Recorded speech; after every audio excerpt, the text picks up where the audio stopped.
Hello, everyone. Welcome to this week's episode of Brains Byte Back.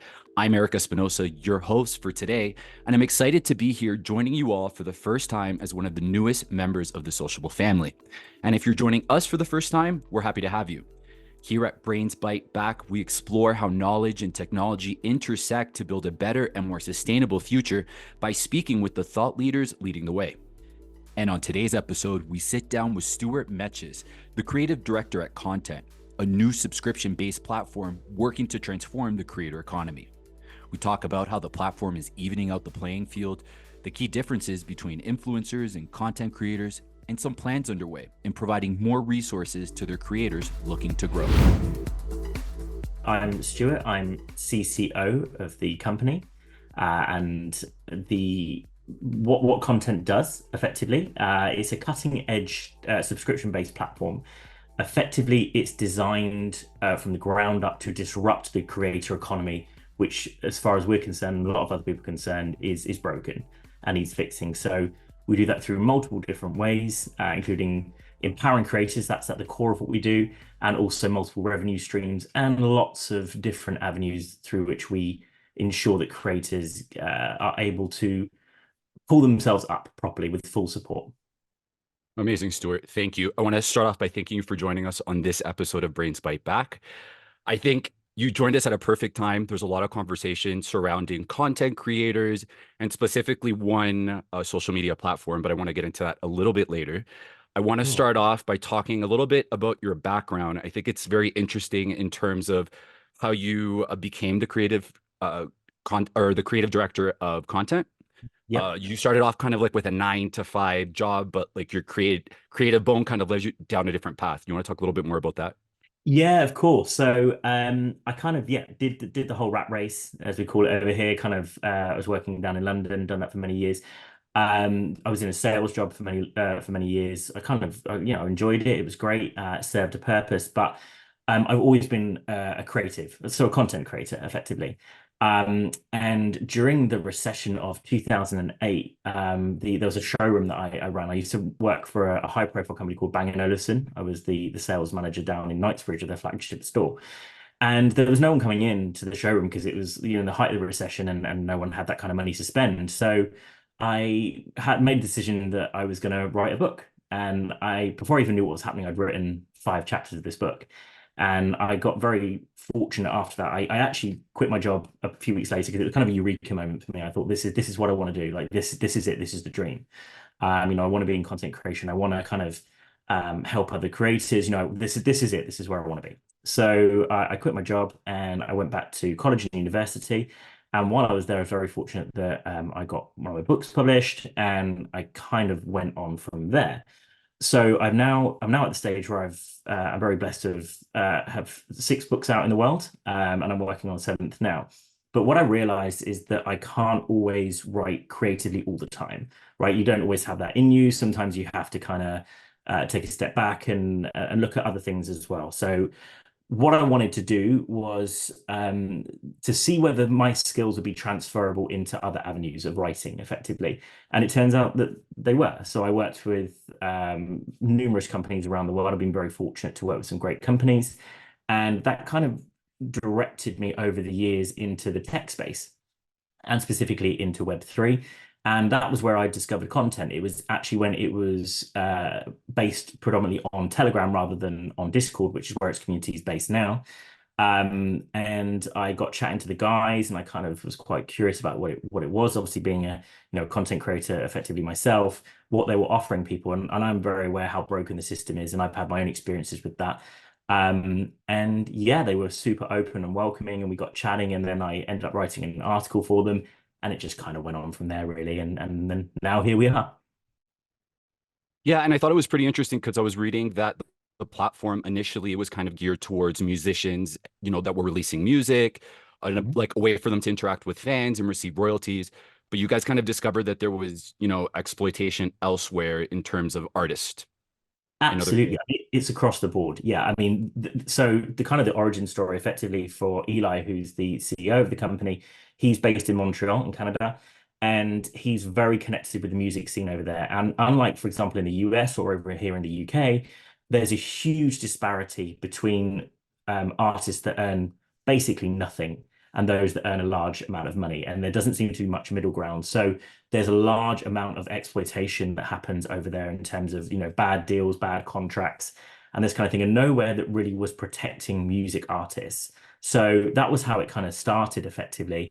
But then very quickly it became apparent that these kind of injustices, let's say, were happening across the board in all different forms of content creation, that wherever there was a content creator, with a dream and trying to make it big, there was always someone waiting to exploit them, whether that be an individual or companies across the whole kind of gamut, really. And that's where we realized, hold on a minute, yeah, this could be applicable to a range of content creators, and thus content in its current form was born. I'm sure you'd agree. I guess historically, artists have always kind of been exploited when it comes to their art forms. And I feel Mhm. like content creation is just a new form of art, right? And I feel like it's kind Yes. of trickled down. And there's a lot of people, I guess, that argue that maybe content creation shouldn't be a job. Maybe I would say more of the boomer generation, right? If anything. But what do you think? What are the barriers that they're facing specifically on these social media platforms that are allowing them to actually, make success, like, gain a Yeah. living from it? Absolutely. So I think first of all, with when it comes to content creation, I think it's very clear to say here that we're talking two different things when we talk about influencers and we talk about content creation. One is hype chasing effectively, and I'm not saying that there is no place for influencers. There absolutely is. However, I think we can all agree that there's been a bit of a backlash against it because there was a period of time where influencers were kind of not really offering much, and they were just kind of selling to the highest bidder to promote products or what have you. So we are talking very much about content creation in terms of people who have a skill that they want to share with the world, right? Music, video creation, storytelling, whatever that is, right? So just to be, yeah, clear on that one. And then I think that what's happened is when you have these platforms, they act as judge, jury, and executioner, right? So what happens is that someone may be building an entire company effectively through their own brand, their own personality on a particular platform, but they don't realize that effectively they're building it somewhat on sand, because at any moment like that, the company can turn around and say, you've broken an arbitrary rule, you're deplatformed, or you're demonetized, or some form of overreach, or we don't like the content that you're creating. We don't think it falls into fair use, for example, if they're sampling music, potentially something like that. And very, very quickly, someone who could have 100,000 followers or more, which forms the majority of their earnings, completely wiped out overnight.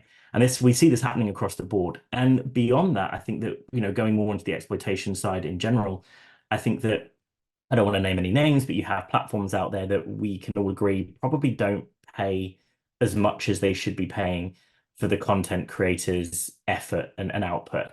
And you see that predominantly, with music is a key example, where people are paid a very, very small royalty for each time that their music is listened to, or, other platforms where, yeah, they're just basically it's taken advantage of what they're producing. Not, they can only earn if there's advert revenue. They can rack up millions of views, but it doesn't really track into, tangible sales, and just a lot of kind of exploitation that serves the pockets and bottom lines of others rather than the content creators themselves. And I think algorithms as well play a role in, which artists get viewed on these platforms. But you guys Yeah. take kind of a forward thinking approach in terms of, your platform, and you try to make it kind of like an even playing field. Can you talk a little bit Yeah. more about that? Yeah, so spotlight equality is something that we're very, very keen on, and we want to push because what you find in general with traditional platforms is that or their algorithms will naturally favor those who are already large content creators who have already built a following, whether that be on the platform itself or migrated there from somewhere else. But what happens in that instance is that someone, for example, who has a very, incredible gift to share with the world will end up giving up because they cannot sustain themselves. They can't afford to continue, basically. I think it's something like 68% of content creators earn less than $100 a month, right? Which is just crazy. What we do and what we champion over at Contnt is we have what's called equal spotlighting.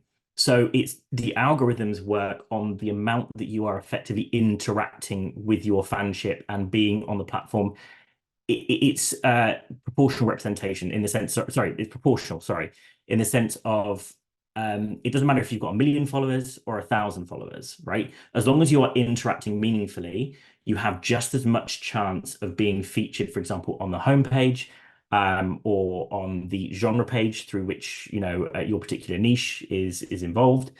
And you could find yourself, for example, doing a stream to maybe 10 people one day, and then suddenly you're featured on the homepage just because you've been picked, equal spotlighting, and suddenly you're streaming to 5,000 people. And that's what we champion. And the idea that the way we're designing it is that, you know, everyone will get their shot at this, basically. So you are almost guaranteed to at some point be featured via us. And also we have other collaborative tools where we will help any creators, regardless of their size, again, get partnership deals, get sponsorship, so they are able to grow their brand. We don't just focus on those who are already successful, which is, in our eyes, a bit odd. They should, of course, be supported as well, but you should be supporting those that are trying to make their way in the industry. We're all about genuinely supporting creators here.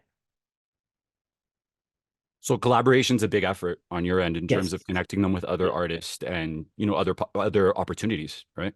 Absolutely. And just to give you a bit of a sneak peek kind of update that we haven't really shared with anyone yet, in Montreal specifically, we are doing offline assistance. So, for example, music artists over in Montreal who need recording space if they're producing a new music and have no access to that kind of equipment or, space, we are working with them actively to get them into recording studios to help them produce, music, an album or whatever, to champion them effectively and then have it promoted on the platform.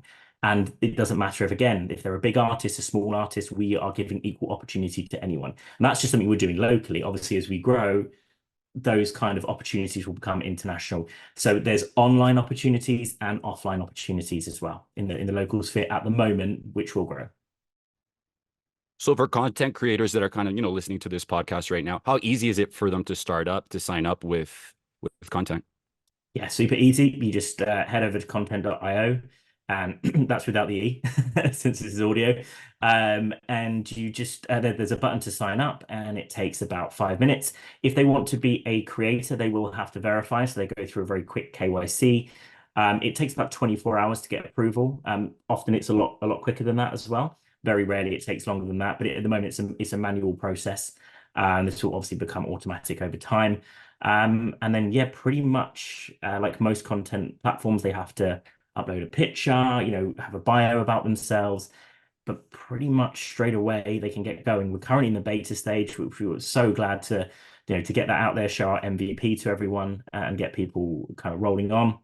And that's been fantastic so far. So yeah, it's all ready to go. And at this stage, people are jumping on there, testing out all the features and giving us some great feedback so we can continue to improve it as we go on. How do you make the software visible, I guess, to other like content creators that are out there? Are you like reaching out to them specifically? Like, how are you guys gaining visibility in order for them to, gravitate towards content? Yeah, so that's a really good question. So there's multiple aspects of the way that we're doing this. So first of all, we have an outreach team, sorry, and their whole purpose is to very soft introductory sort of contact effectively, which the main thing we want to know right now, right, we're not just trying to onboard a ton of people right now, just to be very clear, because we're at the stage where we're building out the platform, perfecting the platform. But what we're saying is we're starting to engage in really healthy conversations with people saying, look, you're a content creator, we're content creators. What are some of the problems that you're finding that you're facing, and finding really valuable information that way. And naturally that involves, that evolves into conversations where, hey, do you want to come and check out the platform, right? And that's something that's been really popular. Again, I mentioned that over in Montreal, they're very connected with the music scene, for example. Loads of content creators have jumped on, more are kind of following suit. And it's what we're starting to see is that turn of the snowball, effectively, where people are starting to find out about it just through general, other creators going on there and experiencing how smooth and easy it is to use. And just what we're offering effectively, people are quite excited about what's coming. Obviously, it's still in beta, as I mentioned, but the earning opportunities and everything. So people have been talking about it quite a lot. Obviously, we have socials. And we do have what we, sort of top funnel content going out as well. So we've been featured quite heavily in big publications there. We actually just had an article go out on Hacker Noon. I believe there's one, or I don't want to say this out of 10. I believe Entrepreneur Magazine is another one. There's quite a few that we've got out, and we've also had quite a lot of interaction on our own content that we put on our own blog. So seems to be getting quite a lot of eyes on there. I think because it's as simple as this. People are sick of the current status quo and they are actively looking. I mean, anytime you go onto Twitter, sorry, X, and then you have a look around, you know, you kind of can't help but trip over someone that says they're sick of the platform that they're currently on and they're looking for something else because it is such a prevalent issue. So people are actively looking and we're actively providing. So yeah. So I'm sure you're following that right now closely in the US. The House of Representatives passed a bill to potentially ban a certain social media platform. I'm Yes. wondering right now in recent weeks, do you find more people, I guess, that are doing research, discovering that content is out there because they're looking for something new and valuable, right? Because people are realizing that maybe some platforms are not as beneficial in terms of, supporting their content.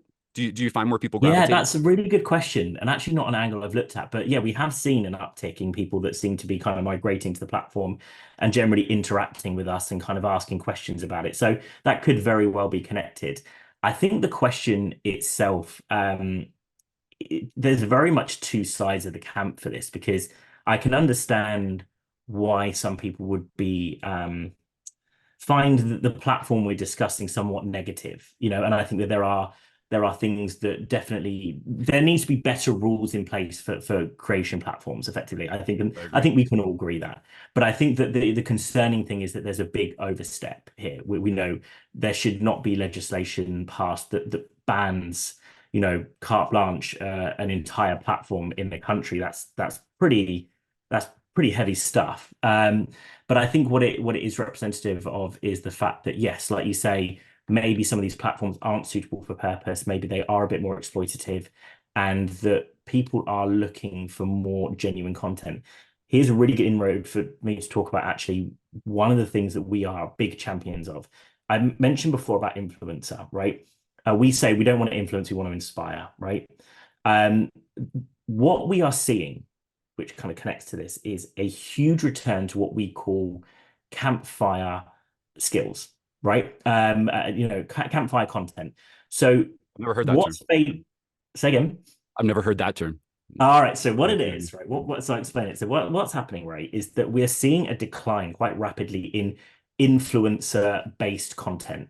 So this kind of like check this product out, do this thing, or like this kind of hype chasing, like try this trend out.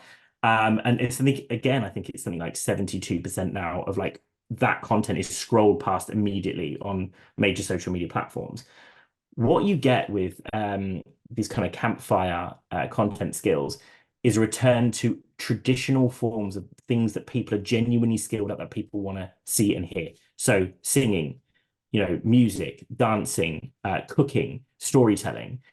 We're seeing a real resurgence in that kind of content because it is authentic content. And again, we say cast your net deep, not wide, right? It's about people engaging with audiences in genuine, like meaningful ways. And that's something that we try and foster. And this inauthenticity that seems to permeate across certain platforms, um, I think it is kind of leading into this sort of reaction. I don't want to say knee-jerk reaction, which was what I was going to say, because it's not knee-jerk. This has been happening over time. And we're seeing this kind of slow transition in the opposite direction.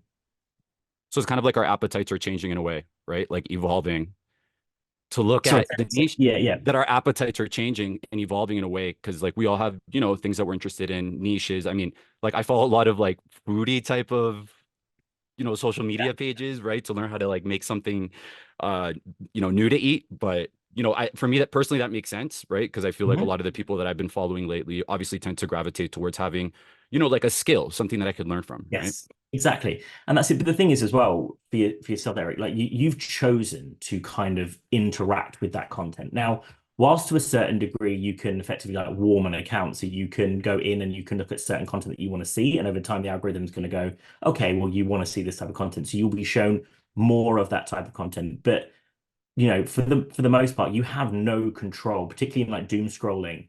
Like you have no control really over what you're going to see. You have no idea. And particularly on some platforms, as we know, this is more damaging than on other platforms, right? Where you might be seeing content that potentially you don't want to see. With something like Contnt, for example, you because of the subscription-based side, although there is a free streaming side to it as well, you are actively searching for yourself proactively for the content that you want to see. And then that is all that you are going to see. And you're going to see people who are, new upcoming voices in there, established voices in that niche. You're going to see high quality content. That's the other thing, high quality content, which again, you are seeing, or we have seen a bit of a dip in the quality in content because it's just about get as much out as you can rather than take it slow and produce something high quality. So we are seeing, that as well. And so you're going to go somewhere where you're going to interact with high quality content. Again, it's that kind of touching back on the points of authenticity, which has been kind of a bit scant recently. Stuart, I want to thank you for joining us on this episode. And thank you, Thank honestly, for the support that you're giving to these content creators, to programs like this, to guys like myself, right? I'd love to have you on the show in the near future because I'd want to see how this develops, how it grows. If you want to leave, you. I don't know if you want to add anything else that maybe we may have not. Yeah, no, of course. No, I'll plug. No, just if people want to check out content.io without the E, just come and check out the beta, jump on board, test it out, give us some feedback. We love feedback. We are genuinely trying to help creators here. There's so many things that we could talk about. For example, NFT minting that I haven't even mentioned it, where you can earn royalties in perpetuity for the life. And it protects your content as well. We've got so many avenues in place where we are trying to support and protect content creators, and I think it is something that is sorely needed.